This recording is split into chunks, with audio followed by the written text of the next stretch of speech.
Hello बच्चों, आज की इस वीडियो में हम कक्षा 10 के प्रश्नावली 9.1 के 9वें क्वेश्चन को देखेंगे। 9वां क्वेश्चन क्या दिया है हमारे पास कि एक मीनार के पाद बिंदु से एक भवन के शिखर का उन्नयन कोण।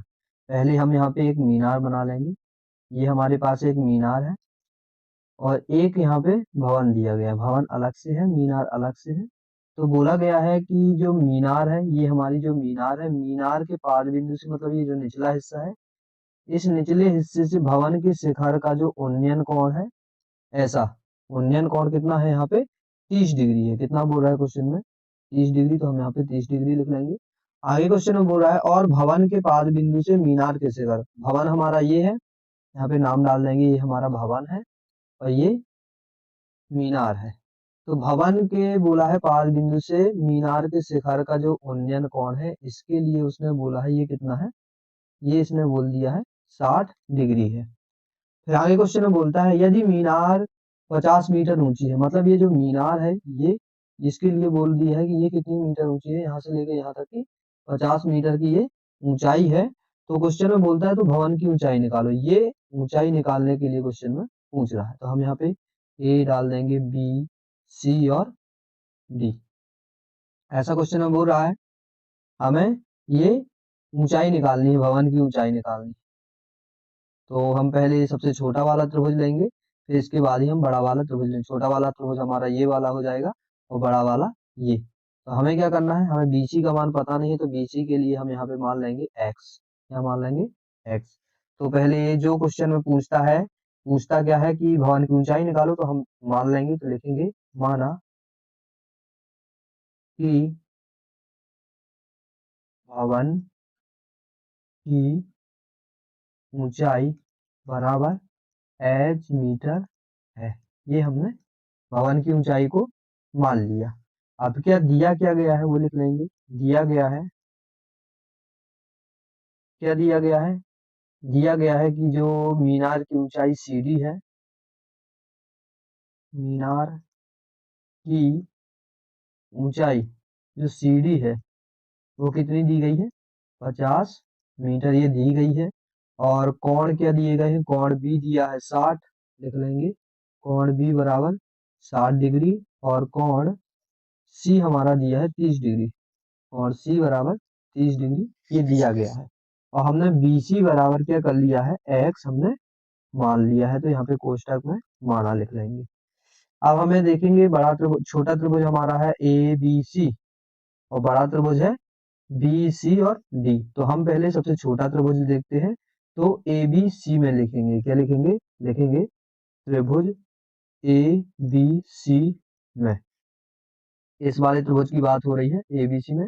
यहाँ पे हमें लंब दिया है और आधार दिया है। जो भी दिया रहता है वही भुजाएं लेते हैं। तो लंब और आधार दिया है, यहाँ पे हम देखेंगे लंब आधार किसमें होता है। ये तीनों मान हमें याद होने चाहिए।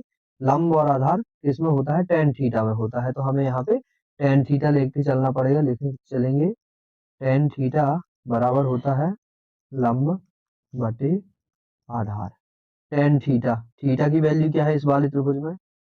इस वाले त्रिभुज में देखेंगे ए, बी और सी में थीटा की वैल्यू है 30 डिग्री। तो हम यहाँ पे लिखेंगे tan 30 बराबर लंब जो दिया गया है, लंब हमारा ये दिया है h और आधार दिया है x।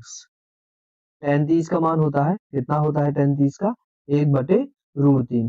कितना होता है? 1/√3। तो हम यहाँ पे 1/√3 tan 30 का मान रख देंगे। h बटे x हमारा वही रहेगा।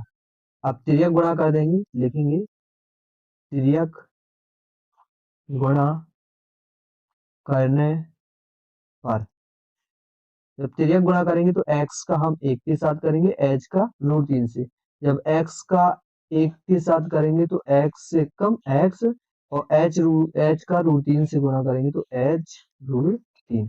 ये हमें x का मान मिल गया। इसे हम समीकरण नंबर 1 डाल देंगे। अब हमने छोटा वाला त्रिभुज हल कर लिया। अब बड़े वाले त्रिभुज को देखना है। बड़े वाला त्रिभुज हमारा दिया है बी, सी और डी। आगे देखेंगे, लिखेंगे पुनः त्रिभुज BCD में। अब BCD देखेंगे, B, C और D ये वाला त्रिभुज देखना है। इसमें भी लंब का मान दिया है और आधार का मान दिया है। लंब और आधार हमारा किस में होता है, लंब आधार हमारा होता है tan थीटा में, तो हमें यहाँ पे tan थीटा ही लेना पड़ेगा। tan थीटा बराबर लंब बटे आधार tan थीटा, इसमें tan, इस बार थीटा की वैल्यू, इस वाले में क्या दे रखी है, थीटा की वैल्यू दे रखी है 60, तो हमें थीटा कितना लेना है 7, तो tan 60 बराबर लंब बटे आधार, लंब कितना दिया है, लंब ये दे रखा 50 और आधार दे रखा है x, लिख देंगे लंब का मान 50 और आधार का मान x।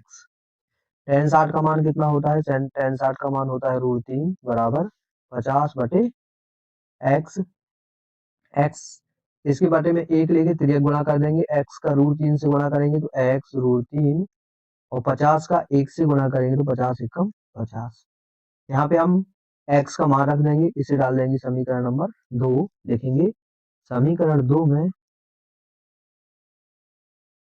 में x का मान रखने पर, एक बार और इस समीकरण को लिख देंगे x √3 बराबर 50। इस x की जगह हमें क्या करना है, x का मान रखना है। x का मान हमारा क्या आया था, x का मान आया था h √3, ये आया था, तो हमें इस x की जगह रख देना है h √3, तो लिखेंगे h √3, ये x की जगह हमने h √3 लिख दिया, तो ये √3 वही है तो गुणे में √3 वही लिख देंगे बराबर 50। अब हम h √3 का √3 से गुणा करेंगे तो h का h ही आ जाएगा और √3 का √3 से करेंगे तो 3 आ जाएगा, कितना आ जाएगा 3। जब भी कोई सम संख्या होती है ऋण चिन्ह उसमें लगा होता है तो ऋण चिन्ह हट जाता है और कोई संख्या आ जाती है हमारे पास, तो √3 का √3 से गुणा करेंगे तो 3 आ जाएगा और h हमारा h ही रहेगा, बराबर क्या है 50 है तो बराबर 50 लिख देंगे। अब 3 एक गुणा में है h के साथ, इस साइड जाएगा तो भाग में चला जाएगा, ये हमारा भाग में चला गया, तो h का मान हमारा क्या आ गया, h का मान आ गया हमारा 50 बटे 3। लेकिन जो हमारी आंसर शीट है वहां पे h का मान दिया है 16 सही 2 बटे 3 मीटर, ऐसा दिया है, तो ये हमारा भी आंसर सही हो जाएगा। हमें 3 में 50 का जब भाग देंगे 3 भागे 50 तो हमारा 16 सही 2 बटे 3 ही आएगा, 3 एक कम 3 2 और 3 18, यहाँ बचा 2, मतलब 16 सही 2 बटे 3, ये हम 16 यहाँ लिख देंगे 16 और 2 जो शेष पर रहता है उसे यहाँ पे लिख देते 16 सही 2 बटे 3 मीटर, ये हमारा आंसर हो जाएगा। अब क्वेश्चन में क्या बोला गया है कि भवन की ऊंचाई निकालो, तो हमारी भवन की ऊंचाई क्या निकाल आई 16 सही 2 बटे 3, अतः क्या लिख देंगे, अतः भवन की ऊंचाई बराबर 16 सही 2 बटे 3 मीटर है। ये हमारा 9वां क्वेश्चन आसानी से हो गया।